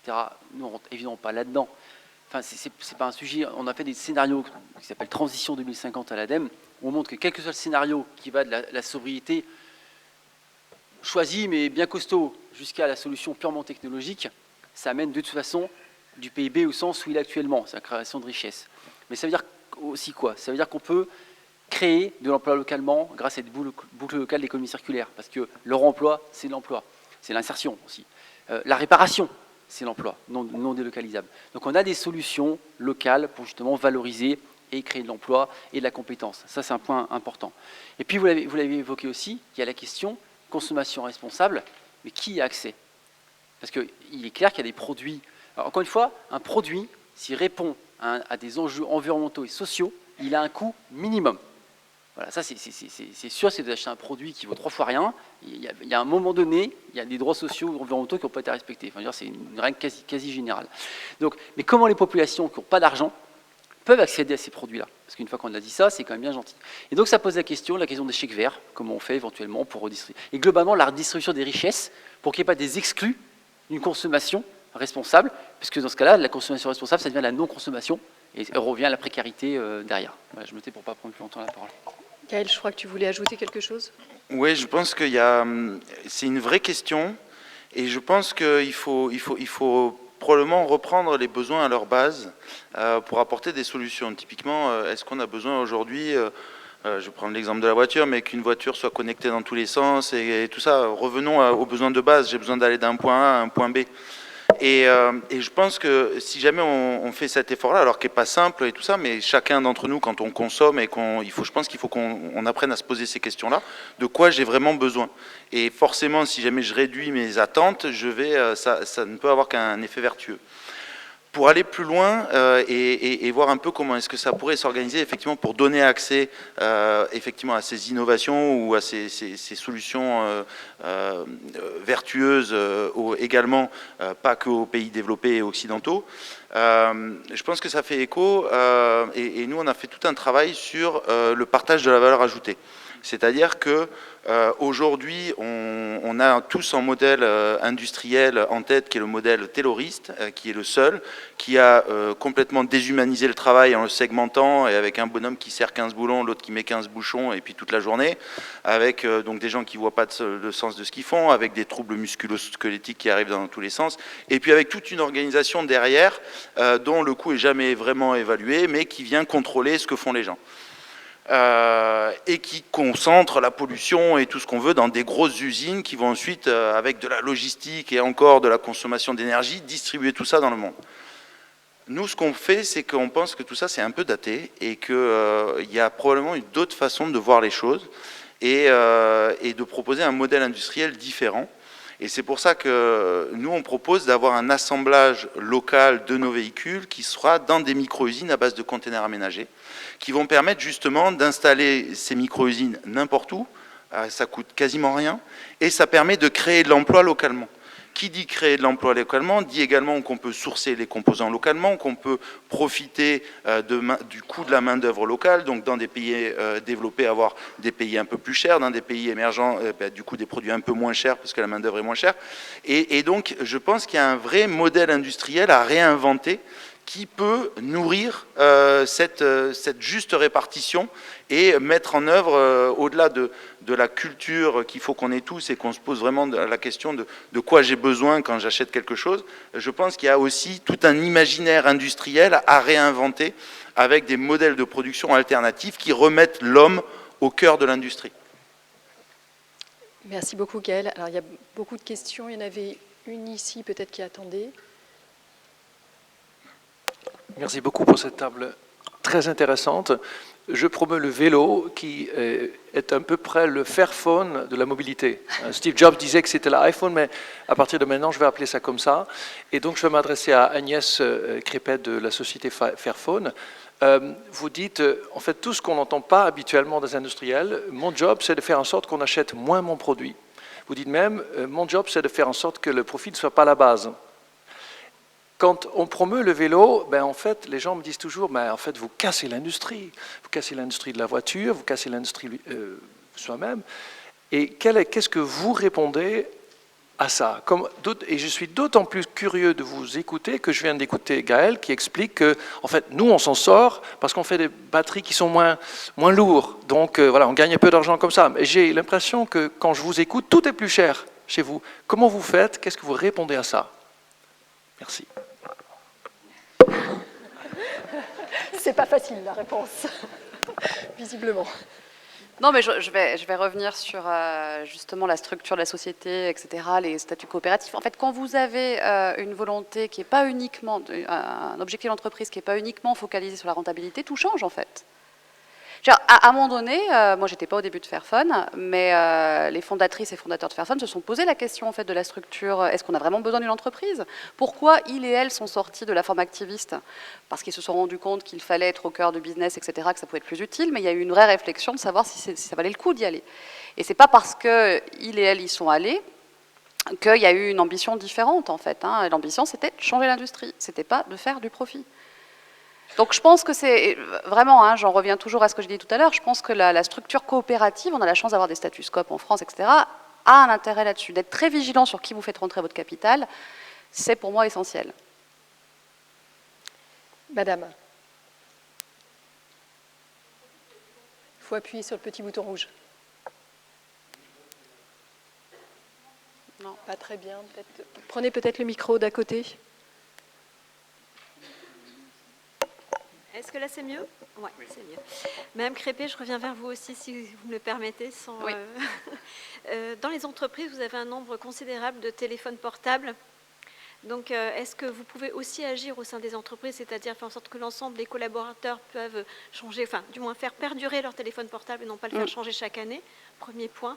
Et deuxièmement, j'ai entendu dire que, bien sûr, pour reprendre la question de monsieur tout à l'heure, certaines sociétés font en sorte de ne pas vous faciliter la vie pour changer notamment les logiciels. C'est-à-dire que quand vous changez la batterie, vous avez un message d'erreur qui vous met quand même en difficulté.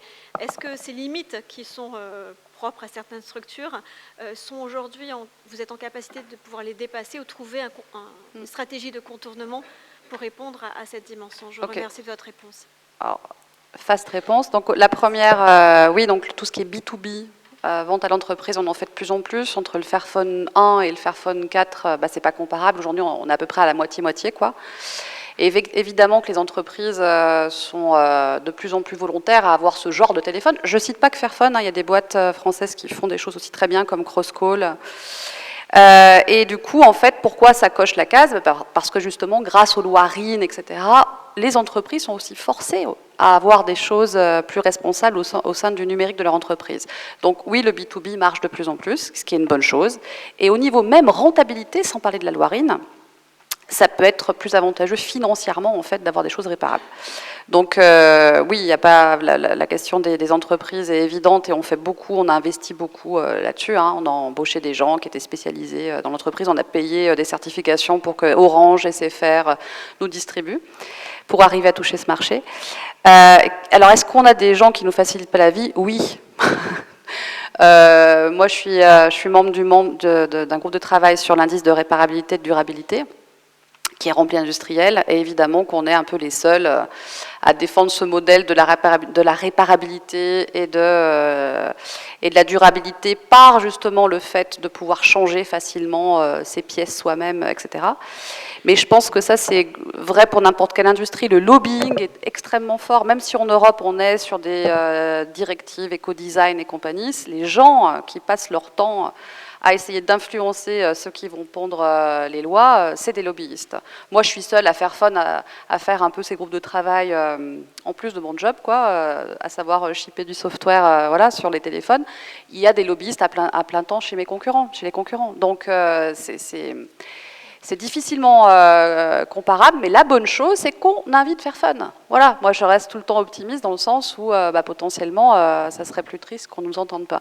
La partie logicielle, oui, typiquement, sur la définition de l'indice de durabilité, on aimerait que les logiciels open source fassent partie, par exemple, des critères, parce que je suis persuadée que les communs numériques, dont l'open source, peuvent faciliter la longévité des produits. Si vous pouvez installer un OS alternatif, un système d'exploitation alternatif après le support officiel du fabricant, eh ben vous allez allonger la durée de vie des produits. Et ben, ça, on se bat là-dessus, quoi.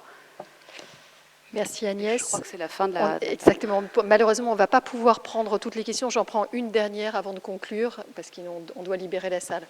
Madame. Bonjour. Il fonctionne? Oui. Donc bonjour et merci, c'était très très intéressant. Moi j'aimerais aborder la question de la psychologie. En fait, aussi bien au niveau du comportement de l'acheteur qu'au niveau du comportement des actionnaires, je crois qu'il y a un rapport au pouvoir que donne l'argent. Si j'achète quelque chose, j'ai une forme de pouvoir. Moi, ça m'arrive aussi, même bien que je sois très écolo, quand je vais pas bien, quand je déprime, je vais acheter quelques trucs, faire un peu de shopping et ça va mieux. Donc, je crois qu'il y a cette question qui est très peu adressée au niveau de l'écologie, le pouvoir qu'on pense avoir avec l'argent, soit pour consommer au niveau des consommateurs, soit au niveau des actionnaires, dont à nouveau Agnès vient de mentionner que les lobbyistes étaient hyper puissants, hyper présents, les actionnaires, les investisseurs aussi, et eux, leur préoccupation et leur peut-être besoin numéro un, c'est le pouvoir. Comment est-ce qu'on peut atténuer ça et passer, ça a été dit aussi, du pouvoir d'être et de faire plutôt que du pouvoir d'être dans une forme de domination par rapport à l'autre.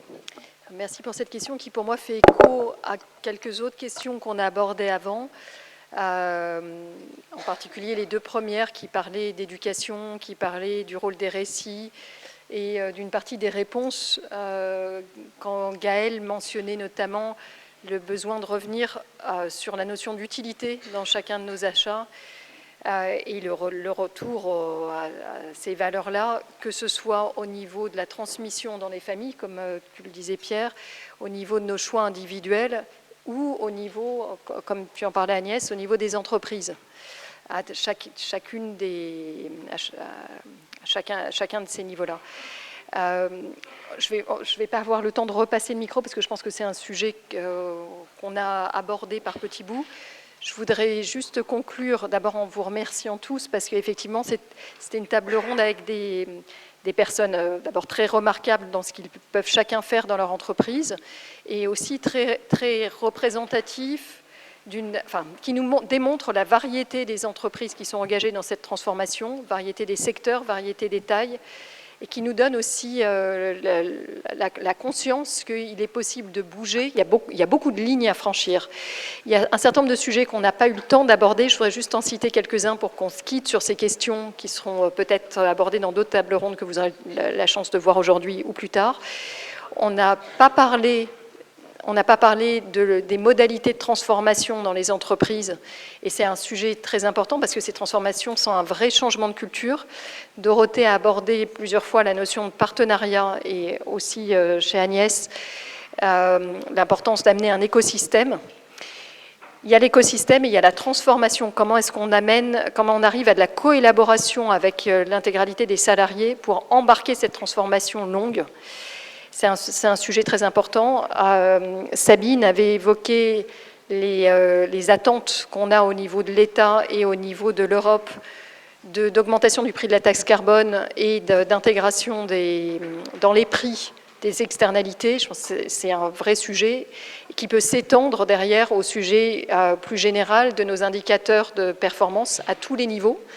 Et là aussi, on rejoint les sujets de psychologie au niveau individuel, mais au niveau des entreprises et au niveau de l'État, où la focalisation sur la croissance et le PIB peut être questionnée.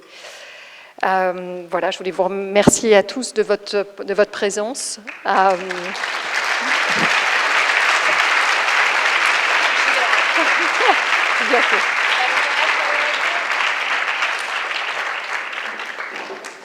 Et vous souhaitez une bonne fin d'après-midi. Les tables rondes continuent. Merci.